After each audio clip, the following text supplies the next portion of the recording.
आज डेटाबेसिस का lecture number 4, उसमें हमारे पास जो हम 3 पॉइंट्स को आज डिस्कस करेंगे। पहला point file processing system, second databases and third database systems. Question number 8, what is file processing system? Which problems were faced in traditional file approach? File processing system है क्या? File processing system was used by different organisations to store and manage data. File processing system जो है वो बहुत सारी organisations जो database की invention से पहले अपने डाटा को मैनेज करने के लिए, स्टोर करने के लिए फ़ाइल प्रोसेसिंग सिस्टम को इस्तेमाल करती थी। अगर उनके मुख्तलिफ़ डिपार्टमेंट्स थे तो हर डिपार्टमेंट जो है वो अपनी सेट ऑफ फाइल्स जो है वो मेंटेन करता था।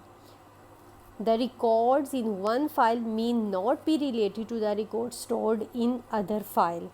जो हमारे पास एक फ़ाइल स्टोर हो जाती थी उसका दूसरे के साथ कोई रिलेशन नहीं था, सब सेपरेटली जो थी वो फाइल्स जो हैं वो स्टोर होती थी। जैसा कि डायग्राम में आपके पास आप देख रहे हैं, एम्प्लॉयज़ हैं, पर्सनल एक डिपार्टमेंट अलहदा है, सेल्स डिपार्टमेंट जो है वो सेपरेट है, अकाउंटिंग डिपार्टमेंट जो अब हर जो है वो एम्प्लॉय का डाटा जो है वो सेपरेटली स्टोर कर रहा है। इस फाइल प्रोसेसिंग सिस्टम में कुछ प्रॉब्लम्स थे। इन प्रॉब्लम्स को ओवरकम करने के लिए फिर बाद में डेटाबेस जो है वो DBMS के थ्रू डेटाबेसेस जो है वो मैनेज की गई। अब इसमें प्रॉब्लम्स, ट्रेडिशनल फाइल अप्रोच में प्रॉब्लम्स क्या थे? फर्स्ट प्रॉब्लम जो है इसमें वो है data redundancy. Data redundancy basically duplication of data, यानी डाटा को डुप्लीकेट कर लिया जाता है मल्टीपल फाइल्स में, यानी डाटा को मुख्तलिफ़ जगहों पे जो है वो स्टोर किया जाता है। The redundancy of data causes wastage of storage. इससे बहुत ज़्यादा स्पेस जो है वो वेस्ट हो जाती है। देखें, एक स्टूडेंट रिकॉर्ड है, आपने कॉलेज डेटाबेस के अंदर स्टूडेंट का रिकॉर्ड सेव किया।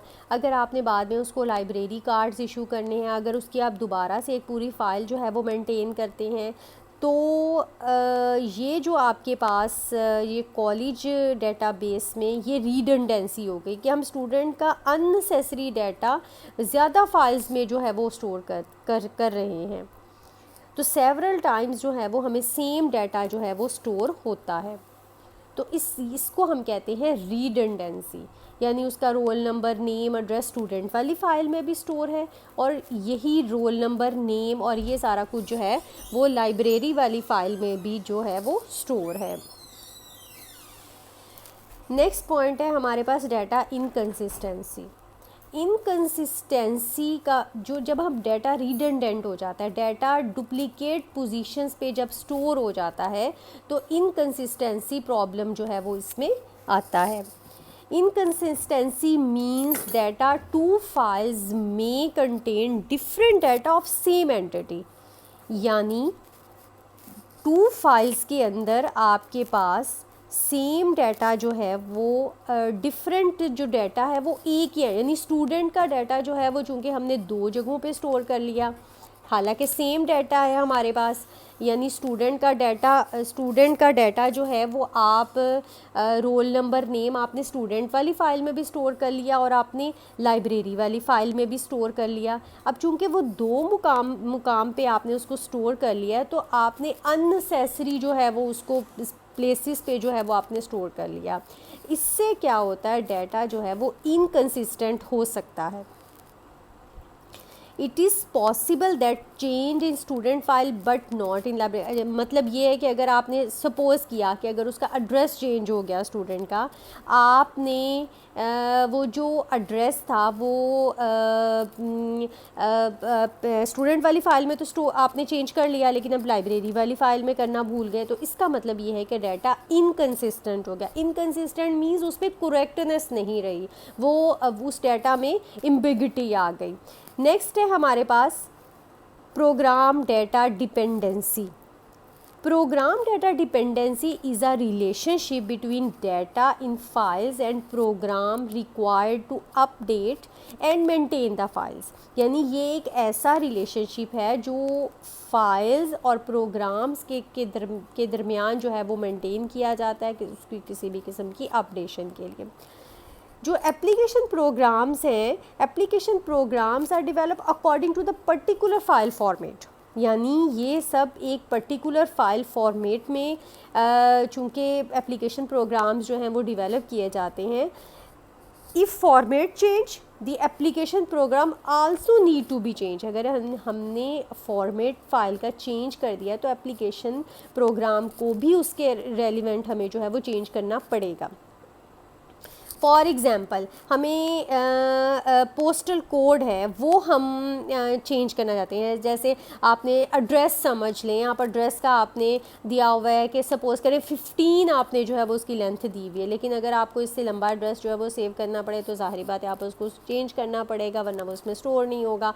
तो इस तरह से अगर हमें उसमें कुछ चेंज करना पड़े तो ये चेंज जो है वो कॉस्टली हो सकती है. Lake of flexibility. The file processing system is not very flexible. यानी इसमें फ्लेक्सिबिलिटी नहीं होती चूँकि डाटा एक तो डिफरेंट फाइल्स में स्टोर होता है और ये फाइल्स आपस में रिलेट नहीं होती. तो इस तरह से प्रोग्राम जो है वो डिज़ायर इंफॉर्मेशन जो हमें इंफॉर्मेशन चाहिए होती है उसके लिए हमें प्रोग्राम लिखने में काफ़ी प्रॉब्लम जो है वो मुख्तलिफ फाइल से डाटा कलेक्ट करने में काफ़ी प्रॉब्लम्स जो हैं वो होती. तो इसलिए लेक ऑफ फ्लेक्सिबिलिटी, इस ट्रेडिशनल फाइल सिस्टम में फ्लेक्सिबिलिटी नहीं होती. Integrity problems. Integrity means reliability and accuracy. Accuracy का मतलब तो करेक्टनेस, उसके अंदर रिलायबिलिटी का मतलब एतमाद, उस पर हम कितना कर सकते हैं, उसमें कितनी एक्यूरेसी है. The store data must satisfy certain types of consistency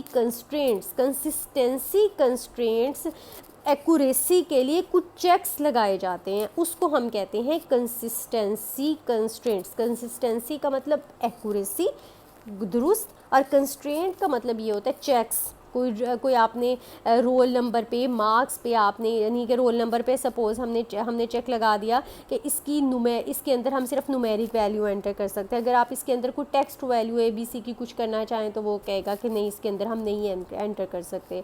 इसी तरह मार्क्स के अंदर भी हम सिर्फ मार्क्स एंटर कर सकते हैं, किसी किस्म का कोई टेक्स्ट. तो ये जो चीज़ें हैं ये हम ट्रेडिशनल फाइल सिस्टम में फाइल प्रोसेसिंग सिस्टम में अप्लाई नहीं कर सकते.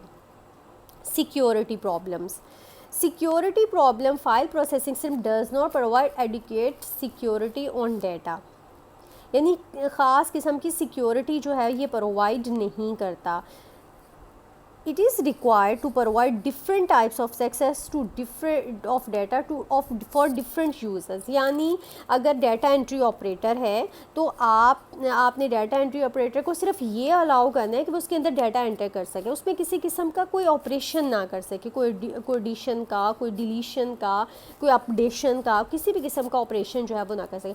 ये राइट्स किसके पास होंगे? ये चेयरमैन के पास राइट होंगे. तो इस किस्म के सिक्योरिटी चेक्स जो हैं वो भी हम जो है वो फाइल प्रोसेसिंग सिस्टम में अप्लाई नहीं कर सकते. चेयरमैन ने जैसे हर किस्म का डाटा डिलीट करना है, डाटा एंट्री ऑपरेटर ने सिर्फ और सिर्फ डाटा को एंटर करना है. तो ये सारे चेक्स जो हैं फाइल प्रोसेसिंग सिस्टम में अप्लाई नहीं होते. नेक्स्ट क्वेश्चन है हमारा, what is database? Explain with example which facilities are provided by database. अब जो हमारे पास फाइल प्रोसेसिंग सिस्टम था इसमें हमने देख लिया रिडंडेंसी है, इनकन्सिस्टेंसी है, मीन्स एक्यूरेसी नहीं है, प्रोग्राम डाटा डिपेंडेंसी है, फ्लेक्सिबल भी नहीं है, उसमें एक्यूरेसी प्रॉब्लम्स भी हैं, उस पर सिक्योरिटी प्रॉब्लम्स भी हैं. अब इन सब चीज़ों को ओवरकम करने के लिए हमारे पास हम डेटाबेस मैनेज करते हैं जिसमें फाइल्स जो हैं वो रिलेटेड होती हैं. पीछे हमने फाइल प्रोसेसिंग सिस्टम में हमने ये बात पढ़ी कि ये फाइल्स जो हैं वो आपस में रिलेट नहीं होती, लेकिन जो डेटाबेस है उसमें लॉजिकली रिलेटेड फाइल्स जो हैं वो हमारे पास मौजूद होती हैं. ईच फाइल तो डिफ़ाइन हम इसको ऐसे कर सकते हैं, a database is a collection of logically related data sets और files each file may contain different types of information and are used for specific purpose। वो कह रहा है कि हर फाइल जो है वो हमारे पास जो है वो एक तो लॉजिकली रिलेटेड होती है और उसको हम किसी स्पेसिफिक जो है वो पर्पस के लिए हम उस इंफॉर्मेशन को इस्तेमाल कर सकते हैं। The files may be organised, हम उनके ऑर्गेनाइज्ड भी कर सकते हैं जैसे हमारे यूज़र्स की रिक्वायरमेंट्स होंगी, जैसे हमारी प्रोसेसिंग की रिक्वायरमेंट्स होंगी, उसके मुताबिक इन फाइल्स को जो है वो, जैसे कि एग्जांपल इसमें हमारे पास कॉलेज डेटाबेस हो सकती है, हॉस्पिटल डेटाबेस हो सकती है, एम्प्लॉय डेटाबेस, यानी ये इसकी एग्जांपल्स हैं। फैसिलिटीज़ इसके अंदर क्या वो प्रोवाइड करता है जो हम इजीली इसके अंदर एडिशन कर सकते हैं, यानी फाइल्स जो है, न्यू फाइल्स जो हैं वो इसके अंदर इजीली ऐड की जा सकती हैं। इंसर्शन है, न्यू डाटा इसके अंदर इजीली इंसर्ट किया जा सकता है। रिट्रीविंग है, रिट्रीवल ऑफ डाटा जो है वो भी बहुत इजीली इसके अंदर मैनेज किया जा सकता है। अपडेशन, डिलीशन एग्जिस्टिंग फाइल्स की जिसकी ज़रूरत नहीं उसको इजी से डिलीट हो सकता है। Removing existing files from database, ये तो हो गई उसकी फैसिलिटीज़ जो हमें सहूलियात जो है वो डेटाबेस प्रोवाइड करता है। नेक्स्ट क्वेश्चन है हमारे पास, define database system, what are 4 major components of database system. तो डेटाबेस सिस्टम है क्या, is a collection of data as well as program required to manage the data. जी, डेटाबेस सिस्टम जो है वो हमारे पास क्या है, कलेक्शन ऑफ डेटा है as well as program, data भी और प्रोग्राम भी, जो हम किसी भी डाटा को मैनेज करने के लिए जो है वो, तो database system is a collection of data as well as program required to manage the data. Database system is a computerized record keeping system, यानी ये क्या है, ये कंप्यूटराइज्ड रिकॉर्ड कीपिंग सिस्टम है और मेन पर्पज़ इसका, the main purpose of this system is to maintain data and provide it user when it is required, यानी जब यूज़र को ज़रूरत है तो उसको डाटा को मेंटेन करना, ये हमारे पास डेटाबेस सिस्टम की जो है वो उसका एक मेन पर्पज़ है। नेक्स्ट कंपोनेंट्स हैं हमारे पास, डेटा, हार्डवेयर, सॉफ्टवेयर और पर्सनल। डेटा पहले भी हमने पढ़ा, डेटा हमारे पास क्या है, कलेक्शन ऑफ फैक्ट्स है, यानी जो हम जिस पर कोई वर्क नहीं किया हुआ होता, मोस्ट इम्पॉर्टेंट कंपोनेंट होता है डाटा जो है वो, किसी भी ऑर्गेनाइजेशन का मोस्ट इम्पॉर्टेंट कंपोनेंट होता है, फैक्ट्स पे बेस करता है। और the basic purpose of database system is to store, maintain and process data for the user, यानी यूज़र इसको स्टोर करता है, मेंटेन करता है, प्रोसेस करता है डाटा। हार्डवेयर क्या है हमारे पास, hardware physical components of computer system. Hardware performs input, output, storage, processing, यानी इनपुट भी परफॉर्म कर सकता है, आउटपुट भी परफॉर्म कर सकता है, स्टोर करता है, प्रोसेस करता है, ये सारे के सारे प्रोसेस जो है वो हार्डवेयर परफॉर्म करता है। यानी इनपुट के लिए हमें इनपुट डिवाइसेस की ज़रूरत होगी, आउटपुट डिवाइसेस की, स्टोर के लिए स्टोरेज डिवाइसेस की। Hardware components are secondary storage, मतलब जो है उसमें हमारे पास सेकेंडरी स्टोरेज हैं, आईओ डिवाइसेस हैं, प्रोसेसर है, मेन मेमोरी है, ये सारे के सारे हार्डवेयर कंपोनेंट्स जो हैं वो हैं। Software of program used by computer. Software हमें पता है कि कंप्यूटर जो है वो हमारे पास कलेक्शन ऑफ प्रोग्राम्स होता है used by computer with in a database system. The most important software is DBMS itself. सबसे इम्पॉर्टेंट जो है वो हमारे पास डेटाबेस मैनेजमेंट सिस्टम खुद है। It uses 3 types of softwares to enable the database system properly। वो कह रहा है कि ये database system को properly यूज़ करने के लिए इसमें हमारे पास हमारे पास वो आ जाती हैं। सॉफ्टवेयर के अंदर ऑपरेटिंग सिस्टम आ जाता है, DBMS आ जाता है, एप्लीकेशन प्रोग्राम आ जाता है। अब सबसे पहले हार्डवेयर को मैनेज करने के लिए हमारे पास जो है वो ऑपरेटिंग सिस्टम होता है और ये कंप्यूटर के तमाम प्रोसेसेस को प्रॉपर तरीके से रन करवाता है। DBMS ऐसा सॉफ्टवेयर है जिसके अंदर हम डेटाबेस जो है वो मैनेज करते हैं, क्रिएट करते हैं, फिर उसको बाद में मैनेज करते हैं। एप्लीकेशन प्रोग्राम हमारे पास, these are use to access and process the data stored in database, यानी ये वो हैं जो एक्सेस और प्रोसेस करने के लिए जो है वो इस्तेमाल होती हैं। नेक्स्ट है हमारे पास personals, peoples related to the database system, यानी वो पर्सन्स जो डेटाबेस के साथ रिलेट हैं, मतलब उन्होंने किसी न किसी तरीके से डेटाबेस को यूज़ करना है, उसको मैनेज करना है, उसके अंदर प्रोग्रामिंग करनी है, तो ये सारे के सारे जो हैं वो हमारे पास पर्सनल्स कहलाते हैं।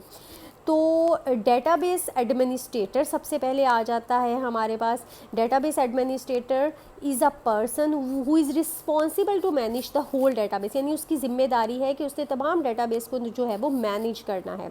Second one is application programmer. The application programmer is a person who is writes the application programs to access data from database, यानी उसने प्रोग्राम राइट करना है ताकि वो डेटाबेस से डाटा को एक्सेस कर सके, हासिल कर सके। फ्रंट एंड प्रोग्रामिंग वो करेगा जिससे हम उस प्रोग्राम के ज़रिए जो है वो यूज़र जो है वो उसको एक्सेस कर सकेगा। और end users are the persons who use application programs to perform different operations on data। इसमें क्लर्क हो सकते हैं, मैनेजर्स हो सकते हैं, डायरेक्टर्स हो सकते हैं। हाँ जी, जो नीचे एक डायग्राम बनाई हुई है major components of database system. देखिए नीचे सबसे पहले डेटाबेस है, फिर आपके पास DBMS है, DBMS को मैनेज कौन करता है, डेटाबेस एडमिनिस्ट्रेटर। एक साइड पे ज़रा चले जाएं तो आपके पास एक साइड पे एप्लीकेशन प्रोग्राम है। एप्लीकेशन प्रोग्राम जो है वो कौन राइट करता है, वो प्रोग्रामर राइट करता है और उसको एंड यूज़र्स जो हैं वो इस्तेमाल करते हैं। तो ये सब के सब मेजर कंपोनेंट्स हो गए डेटाबेस सिस्टम के। थैंक्स।